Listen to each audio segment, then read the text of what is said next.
Hello students, I welcome all of you in mathematics class, and we are continuing our chapter determinant, and today we are going to discuss about the application of matrices and determinant. यानी matrices और determinant की application कहाँ कहाँ पर है. Basically इनकी जो applications हैं वो system of equations को solve करने में है. System of equation 2 variable system of equation भी होता है जो कि 10th क्लास में आप पढ़ करके आए हैं, और सिस्टम ऑफ इक्वेशन 3 वेरिएबल्स भी होता है जो यहाँ पर आपके लिए एक नया कंसेप्ट होगा. यानी किसी सिस्टम को सॉल्व करना, उसकी कंसिस्टेंसी को चेक करना, इन जगहों पर हम मैट्रिसेस और डिटरमिनेंट का यूज करते हैं. तो वर्ड आया कंसिस्टेंसी, तो यहाँ पर हम इसको समझें कि कोई भी सिस्टम जो है किन केस में कंसिस्टेंट सिस्टम कहलाता है और इनकंसिस्टेंट सिस्टम कब कहलाता है. A system of equation, it may be a 2 variable system, it may be a 3 variable system. A system of equation is said to be consistent if its solution exists. Solution may be one solution or more solution. यानी ऐसा system जो 2 variable या 3 variable का हो सकता है, अगर उसके सॉल्यूशन एग्जिस्ट करते हैं तो उसको हम बोलते हैं consistent system. And a system of equation is said to be inconsistent if its solution does not exist. अगर उसके सॉल्यूशन एग्जिस्ट नहीं करते हैं तो वो इनकंसिस्टेंट सिस्टम कहलाता है.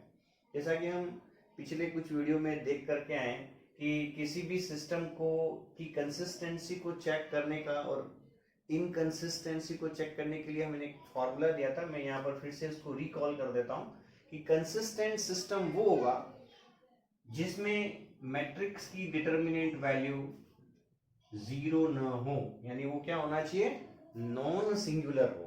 तो बेसिकली आइडिया रहेगा, अगर आपको कोई सिस्टम ऑफ इक्वेशन दिया हुआ है जिसको मैट्रिक्स में रिप्रेजेंट करने के बाद उसकी डिटरमिनेंट वैल्यू निकाली जाए, अगर वो 0 न आए तो हम कहेंगे कि वो कंसिस्टेंट सिस्टम है. कैसे रिप्रेजेंट करते हैं अभी हम सीखेंगे. और अगर उस मैट्रिक्स की डिटरमिनेंट वैल्यू 0 आ जाए, जिसमें हम कहते हैं कि शायद आपको याद होगा इनवर्स डज नॉट एग्जिस्ट, वो कंडीशन है इनकंसिस्टेंट सिस्टम के लिए. तो बेसिकली जो आइडिया है, कंसिस्टेंट सिस्टम जहां पर मैट्रिक्स की डिटरमिनेंट वैल्यू 0 ना हो, यानी क्या हो, नॉन सिंगुलर मैट्रिक्स होना चाहिए. और इनकंसिस्टेंट यानी कि जो सिंगुलर मैट्रिक्स है उसी को हम कहेंगे कि वो जो सिस्टम है जिससे कि वो मैट्रिक्स अटैच्ड है वो है इनकंसिस्टेंट सिस्टम. आई थिंक ये दो डेफिनेशंस हैं जो आपको क्लियर हो गई होगी, नहीं तो हम आगे और डिस्कस करेंगे, ये बात क्लियर हो जाएगी. अब हम बात करते हैं कि किसी सिस्टम ऑफ इक्वेशन को मैट्रिसेस और डिटरमिनेंट की हेल्प से कैसे सॉल्व किया जाता है, इसकी बात करेंगे. तो इसके लिए मैं एक सिस्टम ऑफ इक्वेशन लेता हूं, जैसे a1x plus b1y plus c1z is equals to d1. ये मैंने एक इक्वेशन ली है, 3 वेरिएबल इक्वेशन है. Which are the 3 variables, x, y and z. a1, b1, c1 और d1 ओनली कोफिशिएंट्स हैं यहाँ पर. सिमिलरली सेकंड इक्वेशन लें, a2x plus b2y plus c2z is equals to d2. और थर्ड इक्वेशन मैंने ली a3x plus b3y plus c3z is equals to d3. Obviously 3 variable equation है तो सॉल्व करने के लिए भी हमारे पास 3 इक्वेशंस होनी चाहिए. इनके जो जनरल मेथड्स हैं वो तो आपने पहले सीखे हुए पिछली क्लास में. यहाँ पर हम इसको मैट्रिसेस और डिटरमिनेंट की हेल्प से कैसे सॉल्व करेंगे, इसको सीखना है हमें. अगर ये 2 वेरिएबल इक्वेशन हुई तो हमें 2 इक्वेशन की जरूरत होगी, और अगर ये 3 वेरिएबल इक्वेशन हुई तो ऑब्वियसली 3 इक्वेशंस की हमें जरूरत होगी. अब यहाँ पर इन इक्वेशन को मैट्रिक्स वे में हम ऐसे लिखेंगे, ax is equals to b. A एक मैट्रिक्स है, x एक मैट्रिक्स है, b एक मैट्रिक्स है.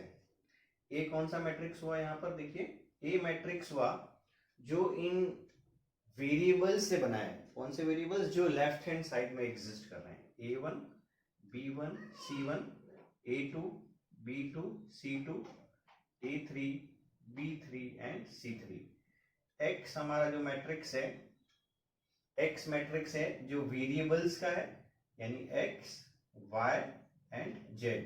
और b मैट्रिक्स जो राइट हैंड साइड्स के जो कोफिशिएंट्स हैं d1 d2 एंड d3, ये वाले यहाँ पर है.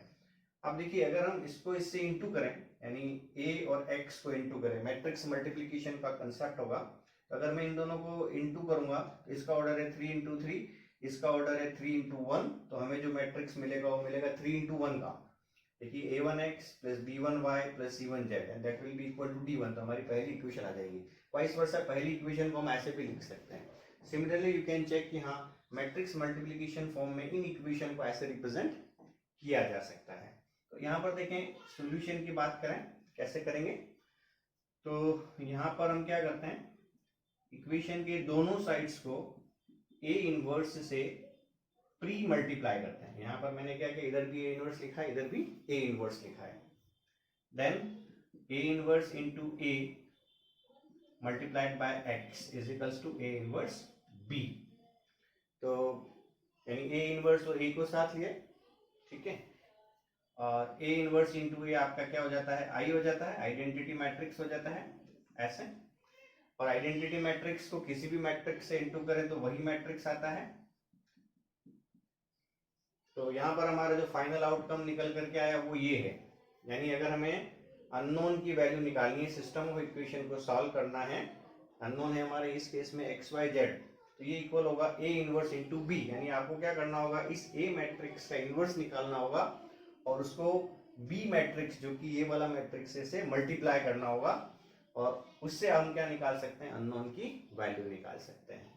बेसिकली ये एक एप्लीकेशन है जहां पर मैट्रिसेस ऑफ डिटरमिनेंट का यूज होगा सिस्टम ऑफ इक्वेशन को सॉल्व करने में, जो 2 वेरिएबल इक्वेशन भी हो सकती है और 3 वेरिएबल इक्वेशन भी हो सकती है। साथ ही उनकी कंसिस्टेंसी को भी हम चेक करेंगे इस एप्लीकेशन के पार्ट के अंदर। तो आइए हम देखते हैं इस टाइप की। देखिए यहाँ पर हमने 2 प्रॉब्लम ली है और हमें यहाँ पर सिस्टम की कंसिस्टेंसी को एग्जामिन करना है। We have to examine the consistency of the system of equation. One example in which 2 variable system of equation is there and other example in which 3 system of equation is there. यानी यहाँ पर 2 variable equation है, यहाँ 3 variable equation है। अब देखिए कैसे check करते हैं, जो हमने अभी तरीका सीखा था कंसिस्टेंसी को चेक करने का। बेसिकली यहाँ से हम फाइंड आउट करेंगे कि ए मैट्रिक्स कौन सा है और उसकी डिटर्मिनेंट वैल्यू फाइंड आउट करेंगे। अगर उसकी डिटर्मिनेंट वैल्यू 0 आ गई देन इट इज इनकंसिस्टेंट, और अगर 0 नहीं आई that means it is consistent system. तो अब देखिए यहाँ से अगर मैं इसको मैट्रिक्स मल्टीप्लिकेशन में फॉर्म में लिखूं, ax इज टू b लिखूं, तो a कौन सा मैट्रिक्स हुआ हमारा, जो x और y के कोफिशिएंट से बनेगा, दैट मीन्स 2। यहाँ से देखिए -1 1 एंड 1, और x मैट्रिक्स हमारा जो अननोन है, यहाँ पर 2 ही है तो x और y लिखेंगे, और b जो मैट्रिक्स है वो है 5 और 4, ठीक है। अभी जनरली इस तरह के जो क्वेश्चन आते हैं 1 मार्क्स में आते हैं, तो आप डायरेक्टली आइडेंटिफाई करिए ए मैट्रिक्स कौन सा है, तो ऑब्वियसली ये हमारा जो है वो ए मैट्रिक्स है, ऐसा कह सकते हैं। अब आप फाइंड आउट करिए कि इस ए मैट्रिक्स की डिटर्मिनेंट वैल्यू कितनी है, यानी डिटर्मिनेंट वैल्यू आप सीख चुके हैं कैसे फाइंड आउट करते हैं। This product minus this product करते हैं, 2 माइनस माइनस प्लस 1, यानी कितना आ जाएगा 3। तो since determinant value of A matrix is not 0, so we can say here the system is consistent system। तो आप कह सकते हैं कि system is consistent। I think बात समझ में आ गई होगी आपको। अब सिमिलरली यही अप्लाई करते हैं हम 3 वेरिएबल सिस्टम के ऊपर।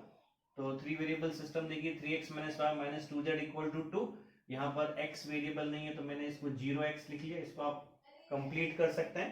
3x - 5y, यहाँ पर आप 0z कर लीजिए, और यहीं से हम डायरेक्टली आइडेंटिफाई करें कि ए मैट्रिक्स कौन सा होगा, जो एक्स वाई जेड कोफिशिएंट से बना इस बार। यानी पिछले एग्जांपल में ये 2 × 2 ऑर्डर का था, इस एग्जांपल में 3 × 3 ऑर्डर का होगा ए matrix. 3 - 1 - 2 0 2 -1 3 -5 and 0। Now we find out the determinant value of A matrix. अब देखिए इसकी डिटर्मिनेंट वैल्यू एक्सपांडिंग अलोंग से रो 1 3, deleting this and this product minus this product is -5, then minus minus plus 1, deleting this and this 0 and minus minus plus 3, and then -2, deleting this and this, तो -6 हो जाएगा। and ये हो गया -15 plus 3 and plus 12, you can see -15 and plus 15 कितना हो गया, 0 आ गया।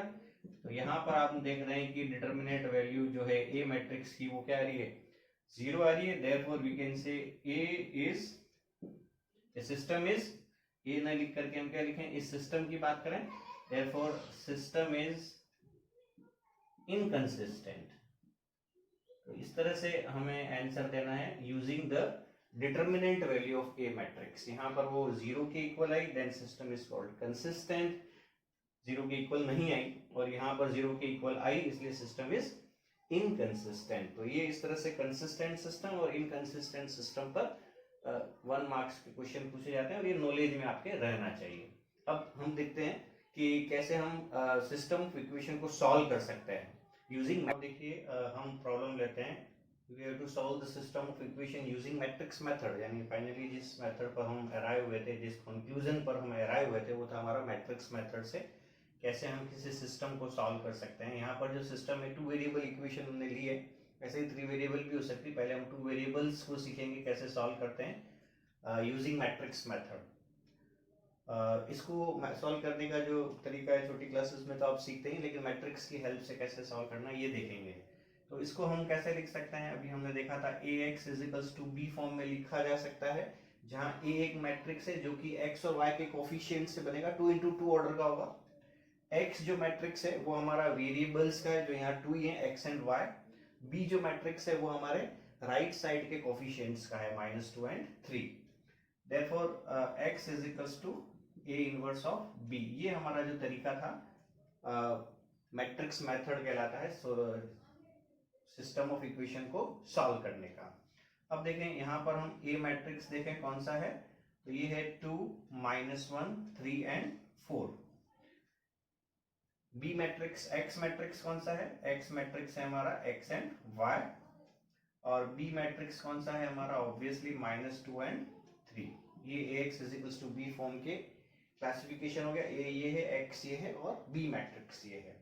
तो हमें क्या फाइंड करना है, देखिए सॉल्व करने के लिए ए का इनवर्स यानी इस मैट्रिक्स का इनवर्स फाइंड आउट करना है। और इनवर्स हम यहाँ फाइंड आउट करते हैं माइनर और कोफैक्टर की हेल्प से। तो आपको याद होगा माइनर और कोफैक्टर हम कैसे निकालते हैं। किसी भी मैट्रिक्स के जो एलिमेंट्स होते हैं, हर एलिमेंट का अपना एक माइनर होता है और उसका कोफैक्टर भी होता है। A11 एलिमेंट ये है, इसका माइनर लिखना है, तो obviously deleting this and this, तो ये 4 होगा। इस एलिमेंट का माइनर क्या होगा, 3 होगा। इस एलिमेंट का माइनर, ये 2 1 एलिमेंट है, इसके हम माइनर की बात करें -1 होगा। और इस एलिमेंट के माइनर की बात करें 2 होगा। उसी के सामने मैं कोफैक्टर लिख देता हूँ, कैपिटल A या कैपिटल C से हम इसको डिनोट कर सकते हैं, A21 एंड A22। ये 4 ही रहेगा।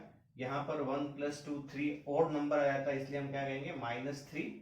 यहाँ पर +1 हो जाएगा, यहाँ पर +2 हो जाएगा। तो कोफैक्टर से जो मैट्रिक्स बन रहा है उसके ट्रांसपोज को हम क्या बोलते हैं, एडजॉइंट मैट्रिक्स बोलते हैं। ए का एडजॉइंट, ये होगा transpose of matrix formed by cofactor of A matrix, यानी कि 4, -3, 1 and 2। और इसका ट्रांसपोज कर देते हैं, इसका ट्रांसपोज होगा 4, -3, 1 and 2। ट्रांसपोज कैसे करते हैं, रो को कॉलम में इंटरचेंज करते हैं। एडजॉइंट ए आ गया। देन आपको याद होगा ए इनवर्स कैसे निकालते हैं, 1 determinant of A adjoint of A करके निकालते हैं, है ना। तो डिटर्मिनेंट ए वैल्यू हम निकाल सकते हैं। इस मैट्रिक्स ए की जो डिटर्मिनेंट वैल्यू है 4 × 2 8 + 3 यानी कितनी है, 11 है। और obviously which is not equal to 0, therefore it is a consistent system जिसमें कि इसके सॉल्यूशन एग्जिस्ट करेंगे। तो यहाँ पर मैं पुट करता हूँ डिटर्मिनेंट वैल्यू 1/11, एडजॉइंट है 4, 1, -3 and 2। तो ये हमने क्या फाइंड कर लिया, ये हमने फाइंड कर लिया ए इनवर्स। इसको हमें पुट करना है 1 के अंदर, ताकि हम अननोन एक्स वाई की वैल्यू फाइंड आउट करें। तो मैं 1 को यहाँ रीराइट कर रहा हूँ। एक्स मैट्रिक्स कौन सा था हमारा, एक्स और वाई। ए इनवर्स हमने फाइंड किया 1/11, 4, 1, -3 and 2। और बी मैट्रिक्स कौन सा था वो यहाँ लिख रहे हैं, -2 and 3। अब देखिए इन दोनों मैट्रिक्स को हमें क्या करना है, मल्टीप्लाई करना है पहले।